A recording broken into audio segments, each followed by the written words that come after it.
విడు మొరటోడు అని వాళ్ళు వీళ్ళు ఎన్నెన్ని అన్న పసి పిల్లవాడు నవ్వాడు.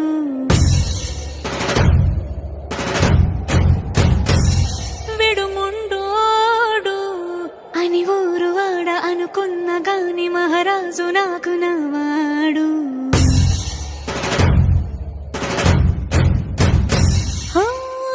మాట పెడుసైనా మనసులో వెన్న రాయిలా ఉన్నవాడిలోన దేవుడెవరికి తెలుసును నాకన్నా. సూసేకి అగ్గిరవ్వ మాదిరే ఉంటా